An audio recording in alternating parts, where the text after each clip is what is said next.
الشیطان الرجیم بسم اللہ الرحمن الرحیم وَاذْكُرْ یا محمد اذ قال ربک للملائکۃ انی جاعل فی الارض خلیفہ یخلفنی فی تنفیذ احکامی فیہا وہو آدم۔ وَاذْكُرْ یا محمد، اے محمد آپ یاد کیجئے اس وقت کو جب کہ تیرے پروردگار نے فرشتوں سے کہا کہ میں زمین میں خلیفہ بنانے والا ہوں جو زمین میں میرے احکام کو نافذ کرنے کے سلسلے میں میرا خلیفہ ہوگا، اور وہ آدم ہے۔ قالوا اتجعل فیہا من یفسد فیہا بالمعاصی ویسفک الدماء، تو فرشتوں نے کہا کیا آپ زمین میں ایسے لوگوں کو پیدا کریں گے جو زمین میں فساد مچائیں گے گناہ کر کے اور خون بہا کر کے۔ اذ سے پہلے اذکر فعل محذوف ہو جاتا ہے۔ قرآن کریم کے مخاطب اول جناب نبی کریم صلی اللہ علیہ وسلم ہے، اس لیے عام طور پر اذ سے پہلے اذکر فعل حذف مانا جائے گا اور اس کا فاعل جناب نبی کریم صلی اللہ علیہ وسلم کو مانا جائے گا کہ اے محمد آپ یاد کیجئے اس وقت کو۔ اذکر، آپ یاد کیجئے اس وقت کو۔ تو اس سے پہلے اذکر فعل محذوف مانا جاتا ہے، صاحب جلالین نے نکال کر کے بتلا دیا۔ ربک للملائکۃ انی جاعل فی الارض خلیفہ، خلیفہ کا لفظ آیا ہے، اس کا ترجمہ انہوں نے کہا ہے یخلفنی فی تنفیذ احکامی فیہا وہو آدم، کہ انسان کو جو خلیفہ بنایا جا رہا ہے، اللہ تبارک و تعالی انسان کو جو خلیفہ بنانے والا ہے تو وہ خلافت کس چیز کی ہے؟ تو فرمایا کہ اللہ تبارک و تعالی کے احکام کو دنیا میں نافذ کرنے کے سلسلے میں خلیفہ بنانا چاہ رہا ہے اللہ تعالیٰ۔ اللہ تعالیٰ کے جو احکام ہیں، جو اوامر ہیں، جو نواہی ہیں، تو ان اوامر کو اور ان نواہی کو انسانوں کے درمیان روئے زمین پر نافذ کرنے کے سلسلے میں اللہ تبارک و تعالیٰ نے کیا بنایا؟ خلیفہ بنایا۔ خلیفہ بنانے کا یہ مطلب نہیں ہے کہ اللہ تبارک و تعالیٰ بیٹھ گیا، معطل ہو گیا اور اس نے اپنی ذمہ داری انسان کو سپرد کر دی، حضرت آدم کو، یہ مطلب نہیں ہے۔ بلکہ خلافت کا مطلب کیا ہے؟ ایک ذمہ داری دینا۔ کیا دینا؟ ایک ذمہ داری دینا۔ تو فرمایا اس سے پہلے اذکر فعل حذف ہے، اور اس سے مراد نبی اکرم صلی اللہ علیہ وسلم کی ذات گرامی ہوگی۔ تو فرمایا اذکر یا محمد، اے محمد آپ یاد کیجئے اس وقت کو جب کہ تیرے پروردگار نے فرشتوں سے کہا انی جاعل فی الارض خلیفہ، کہ میں زمین میں خلیفہ بنانے والا ہوں، یخلفنی فی تنفیذ احکامی فیہا، کہ وہ خلیفہ زمین میں میرے احکام کو نافذ کرنے کے سلسلے میں میرا قائم مقام ہوگا، اور وہ آدم ہے۔ قالوا اتجعل فیہا من یفسد فیہا، تو فرشتوں نے کہا کہ کیا آپ زمین میں ایسے لوگوں کو پیدا کر رہے ہیں جو زمین میں فساد مچائیں گے، اور فساد کس طرح مچائیں گے؟ بالمعاصی، گناہ کر کے۔ ویسفک الدماء، یسفک جو ہے وہ یریقو کے معنی میں، اراق یریقو، اراقتن کے معنی خون بہانا، خون ریزی کرنا۔ تو ویسفک الدماء ای یریقھا بالقتل، کہ وہ خون ریزی کریں گے قتل و قتال کر کے۔ اب سوال یہ پیدا ہوا کہ فرشتوں نے یہ جملہ کیوں کہا؟ فرشتوں نے زمین میں فساد کرنے کے متعلق انسانوں کے بارے میں اللہ تعالیٰ سے کیوں کہا کہ یہ زمین میں فساد مچائیں گے؟ تو فرشتوں نے زمین میں آباد جو جنات تھے، جو شیاطین تھے، ان کو دیکھا کہ وہ زمین میں خون ریزی کرتے ہیں، وہ فساد مچاتے ہیں۔ تو فرشتوں نے ان پر قیاس کیا کہ انسان بھی جب زمین پر آباد ہوگا تو وہ بھی خون ریزی کرے گا، وہ بھی فساد کرے گا۔ اسی کو بتلایا قالوا اتجعل فیہا من یفسد فیہا، کہ فرشتوں نے کہا کہ آپ زمین میں ایسے لوگوں کو پیدا کریں گے جو اس میں فساد مچائیں گے گناہ کر کے اور خون ریزی کریں گے قتل کر کے، کما فعل بنو الجان، جیسا کہ کیا جنات کے بیٹوں نے، ابلیس کے بیٹوں نے، وہ آباد تھے دنیا میں۔ انسان سے پہلے دنیا میں کون آباد تھے؟ شیاطین، جنات، ہے نا۔ اور انسان کی جب تخلیق کا اللہ تعالیٰ نے ارادہ کیا تو فرشتوں کے ذریعے سے روئے زمین کو خالی کرایا گیا۔ کیا کرایا گیا؟ خالی کرایا گیا، ہے نا۔ اور شیاطینوں کو، جناتوں کو جزیروں میں اور پہاڑوں میں اور جنگلات میں قید کر دیا گیا۔ آگے آ رہا ہے نا۔ تو ایک طرح سے میں بتایا تھا، کبھی یاد ہوگا، ایک طرح سے انسانوں کے لیے اتی کرمن کروایا گیا۔ کیا کروایا گیا؟ اتی کرمن کروایا گیا کہ روئے زمین پر شیاطین آباد تھے، جنات آباد تھے، ان کو سائیڈ کر کے پہاڑوں اور جزیروں اور جنگلوں میں ان کو دھکیل کر کے انسانوں کو بسایا گیا دنیا میں۔ تو فرشتوں نے دیکھا تھا کہ یہ شیاطین اور یہ جنات زمین میں فساد مچاتے ہیں، تو قیاس کیا اور کہا کہ اے اللہ، ایسی مخلوق کو آپ پیدا کر رہے ہیں جو زمین پر جائیں گے تو زمین کی خاصیات سے متاثر ہو کر کے وہ بھی فساد مچائیں گے۔ تو کما فعل بن الجان، جیسا کہ کیا فساد جنات کے بیٹوں نے، وکانو فیہا، کہ وہ سب زمین میں آباد تھے، فیہا کا مرجع الارض، وہ سب زمین میں آباد تھے۔ فلما افسدوا، جب ان جناتوں نے زمین میں فساد مچایا، ارسل اللہ علیہم الملائکہ، تو اللہ تعالیٰ نے ان کے پاس فرشتوں کو بھیجا۔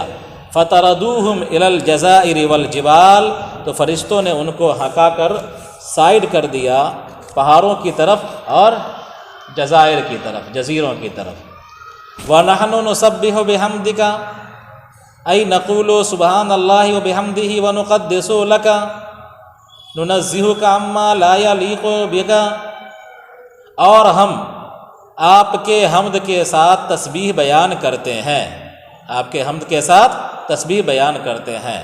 تو قرآن کی عبارت ہے نسبح بحمدک، بیچ میں انہوں نے نکال کر کے بتلایا متلبسین، یعنی با جو ہے یہاں پر ملابست کے لیے، کس کے لیے؟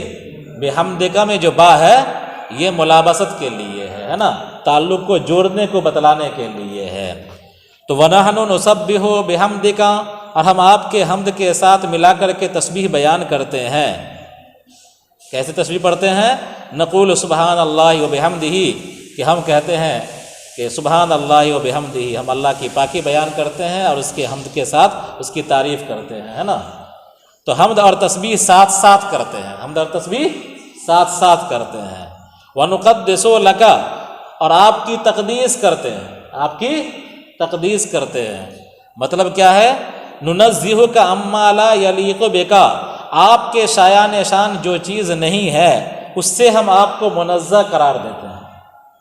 آپ کے شایان شان جو چیز نہیں ہے، اللہ تبارک و تعالیٰ کے شایان شان جو چیز نہیں ہے اس سے اللہ تبارک و تعالیٰ کو پاک قرار دیتا ہے کہ اللہ کی ذات پاک ہے۔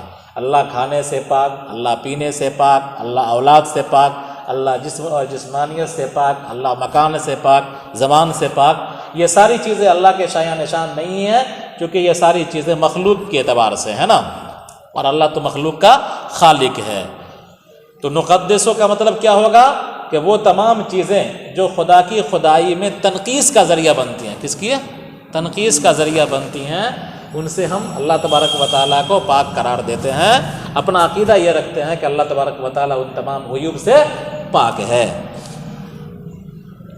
نقدسو کے بعد لقا ہے، لقا میں لام زائد ہے، لقا میں لام زائد ہے، ڈائریکٹ مفعول بنے گا کاف، ہے نا۔ نقدسو کا یہ ڈائریکٹ بن سکتا ہے، تو لام لایا یہ تزیین کے لیے، یہ زائد ہے۔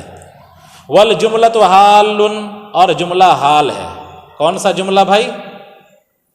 وَنَحْنُ نُسَبِّحُ، أَتَجْعَلُ کی ضمیر سے حال ہے، کیا ہے؟ وَنَحْنُ نُسَبِّحُ بِحَمْدِكَ ہے نا، وَنُقَدِّسُ لَكَ معطوف علیہ سے مل کر کے یہ أَتَجْعَلُ کی ضمیر سے حال ہے۔ ایسا کیوں کہا جا رہا ہے؟ ایسا اس لیے کہا جا رہا ہے کہ أَتَجْعَلُ استفہام ہے، أَتَجْعَلُ جملہ استفہامیہ ہے، اور جملہ استفہامیہ انشائیہ ہوتا ہے۔ کیا ہوتا ہے؟ جملہ استفہامیہ انشائیہ ہوتا ہے۔ اور نسبح بحمدک، نقدس لک، یہ سب جملہ خبریہ ہے نا۔ تو جملہ خبریہ کا جملہ انشائیہ پر عطف درست نہیں ہے، تو اسی لیے انہوں نے کہہ دیا والجملۃ حال، یعنی نسبح کا جو جملہ ہے یہ اتجالو کی ضمیر سے کیا ہے؟ حال ہے، عطف معطوف نہیں ہے۔ فنحن وحق بالاستخلاف، فرشتوں کے اس کہنے کا خلاصہ کیا ہوا کہ بھائی انسان زمین میں گناہ کر کے فساد مچائے گا، خون ریزی کرے گا، ہم آپ کی حمد کے ساتھ آپ کی تسبیح بیان کرتے ہیں، آپ کے لیے غیر مناسب چیزوں کی تقدیس کرتے ہیں، آپ کو پاک قرار دیتے ہیں۔ اس جملہ کہنے، ان دونوں جملوں کے کہنے کی غرض و غایت یہ تھی اور ان کا مقصود یہ تھا کہ فنحن وحق بالاستخلاف، کہ ہم خلیفہ بننے کے زیادہ مستحق ہیں۔ کیا ہیں؟ ہم خلیفہ بننے کے زیادہ مستحق ہیں، ہے نا؟ کہ جب تک عیب بیان نہیں کیا جائے گا گنجائش نہیں نکلے گی۔ کل پرسوں کہا تھا نا، جب تک نقص اور کمی نہیں نکالی جائے گی اگلے کی گنجائش نہیں ہوگی۔ تو انسان کی کمی کو بیان کیا فرشتوں نے جنات پر قیاس کر کے، اور پھر اپنی گنجائش نکالی کیا؟ کہ خلیفہ ہونے کے ہم زیادہ مستحق ہیں۔ آگے دیکھیے، قال تعالی انی اعلم ما لا تعلمون، اللہ تعالیٰ نے فرمایا انی اعلم ما لا تعلمون، کہ میں جانتا ہوں ان چیزوں کو جو تم نہیں جانتے۔ ان چیزوں سے مراد یہ آدم کو خلیفہ بنانے میں کیا مصلحت ہے، اس مصلحت کو اللہ جانتا ہے، یہ فرشتے نہیں جانتے ہیں۔ تو اللہ تعالیٰ نے فرمایا کہ میں جانتا ہوں ان مصلحتوں کو جو تم نہیں جانتے آدم کو خلیفہ بنانے کے سلسلے میں۔ وَأَنَّ ذُرِّيَّتَهُ فِيهِمُ الْمُطِيعُ وَالْمَعَاصِي، ان مصلحتوں میں سے ایک مصلحت یہ ہے کہ آدم کی ذریت میں فرما بردار بھی ہوں گے اور نافرمان بھی ہوں گے، ہے نا؟ فَيَظْهَرُ الْعَدْلَ بَيْنَهُمْ، فَيَظْهَرُ الْعَدْلُ بَيْنَهُمْ، تو ان کے درمیان عدل ظاہر ہوگا۔ آدم کی ذریت میں کچھ بندے ایسے ہوں گے جو نافرمان ہوں گے، گناہ کا ارتکاب کریں گے، فساد کریں گے، کچھ بندے ایسے ہوں گے جو اللہ کے فرما بردار ہوں گے۔ تو اللہ تبارک و تعالیٰ کے صفت عدل کا مکمل مظاہرہ ہوگا دنیا کے اندر۔ جو مجرمین ہوں گے ان کو سزا بھی دی جائے گی، اور جو اچھا کام کرنے والے ہوں گے ان کو نوازا بھی جائے گا، ان کا اکرام بھی کیا جائے گا۔ تو فرمایا کہ آدم کی ذریت کے اندر فرما بردار بھی ہوں گے اور نافرمان بھی ہوں گے، تو عدل ظاہر ہوگا ان کے درمیان۔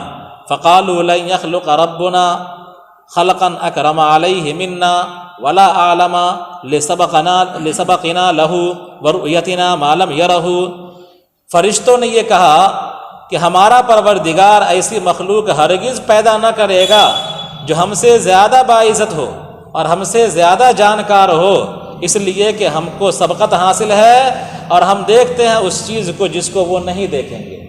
یعنی فرشتے نورانی مخلوق ہیں، زمین میں بھی رہتے ہیں، ملائے اعلیٰ میں بھی رہتے ہیں، آسمان میں بھی رہتے ہیں، خلا میں بھی رہتے ہیں، ہے نا؟ جنت میں بھی فرشتے ہیں، عرش الہی کے پاس فرشتے ہیں۔ تو فرشتوں نے کہا کہ ایک تو ہم سبقت کیے ہوئے ہیں، ہم پہلے سے ہیں، دوسرا کہ ہم ایسی چیزوں کو دیکھ رہے ہیں جو انسان نہیں دیکھ سکتا، عرش الہی کو انسان نہیں دیکھ سکتا، اسی طرح انسان سدرۃ المنتہا کو نہیں دیکھ سکتا، انسان جنت کو نہیں دیکھ رہا ہے، انسان دوزخ کو نہیں دیکھ رہا ہے، عالم بالا کی تمام چیزوں کو انسان نہیں دیکھ رہا ہے، اور ہم تو ان تمام چیزوں کو دیکھ رہے ہیں۔ تو فرشتوں کا قیاس یہ تھا کہ چونکہ ہم پہلے سے ہیں، ہم اللہ کی مخلوقات میں سے پہلے سے ہیں، پہلے فرشتے ہیں، پھر جنات ہیں اور پھر انسان ہیں، ہے نا؟ ان تینوں میں فرشتے، جنات اور انسان میں سے سبقت کس کو حاصل ہے؟ فرشتوں کو۔ سیکنڈ میں کون ہے؟ جنات، اور تھرڈ میں کون ہے؟ لہذا اگر کوئی طالب علم تھرڈ پوزیشن لے آئے تو کوئی دقت کی بات نہیں، وہ انسان ہے نا، اس کو فرشتہ بننے کی ضرورت نہیں ہے، زیادہ محنت کرو رو مت، کم محنت کرو۔ تو فرشتوں نے یہ دیکھا کہ ہم پہلے سے ہیں اور ہمارے اندر یہ لطیف ہیں، ہم کیا ہیں؟ لطیف ہیں، اور لطائف ربانی کا ہم مشاہدہ کرتے ہیں، ہم لطیف ہیں، لطائف ربانی کا ہم مشاہدہ کرتے ہیں۔ انسان کثیف ہوگا، لطائف ربانی کا مشاہدہ نہیں کر سکتا، سمجھا؟ تو ہم کو سبقت حاصل ہونا چاہیے، اور ہمارا قیاس یہ ہے کہ اللہ تعالی ہم سے زیادہ باعزت کسی کو پیدا نہیں کرے گا، ہے نا؟ یہ ان کا اندازہ تھا، ان کا قیاس تھا، جس کا اظہار انہوں نے کیا۔ چنانچہ فرشتوں نے یہ سوچا تھا کہ ہمارا پروردگار ہم سے زیادہ باعزت مخلوق اور ہم سے زیادہ علم والی مخلوق پیدا نہ کرے گا، اس لیے کہ ہم کو سبقت حاصل ہے، ہم پہلے سے ہیں اور ہم دیکھ رہے ہیں ایسی چیزوں کو جس کو انسان نہیں دیکھ رہا ہے۔ فخلق تعالی آدم من عدیم الارض، تو اللہ تبارک و تعالیٰ نے آدم کو پیدا کیا سطح زمین سے۔ زمین کی اوپری مٹی جو ہے، زمین کی جو اوپری مٹی ہے وہ سطح زمین کہلاتی ہے نا، تو سطح زمین سے اللہ تبارک و تعالیٰ نے آدم کو پیدا کیا۔ کس طرح؟ وجہھا بان قبض منہا قبضۃ من جمیع الوانہا، اس کا طریقہ یہ ہوا کہ اللہ تعالیٰ نے روئے زمین سے تمام رنگوں میں سے ایک مٹھی لیا، تمام رنگوں کی مٹیوں میں سے ایک ایک مٹھی لیا۔ وَأَجَنَتْ بِالْمَيَاهِ الْمُخْتَلِفَةِ، اور مختلف پانیوں سے گوندھا۔ وَسَوَّاهُ، اور اس کو سڈول بنایا۔ وَنَفَخَ فِيهِ الرُّوحَ، اور اس میں روح پھونک دیا۔ فَصَارَ حَيْوَانًا حَسَّانًا، تو وہ پتلا حیوان حساس بن گیا، جاندار بن گیا۔ بعد ان کان جوادًا، بعد اس کے کہ وہ جماد تھا۔ کیا مطلب؟ اللہ تبارک و تعالیٰ نے روئے زمین سے، زمین کے اوپری حصے سے مختلف رنگوں کی مٹی کو لیا اور مختلف رنگوں کی مٹی کو مختلف پانیوں سے ملا کر کے گاڑھا بنا دیا۔ کیا کر دیا؟ گاڑھا بنا دیا۔ پھر آدم کا پتلا اللہ تعالیٰ نے تیار کیا۔ مختلف مٹیوں کو، مختلف جگہوں کی مٹیاں اور مختلف رنگوں کی مٹیاں اور مختلف پانیوں کے ملنے کا اثر یہ ہوا کہ انسان مختلف رنگ کا ہے، کوئی کالا ہے، کوئی گورا ہے، کوئی لال ہے، کوئی ابیض ہے نا۔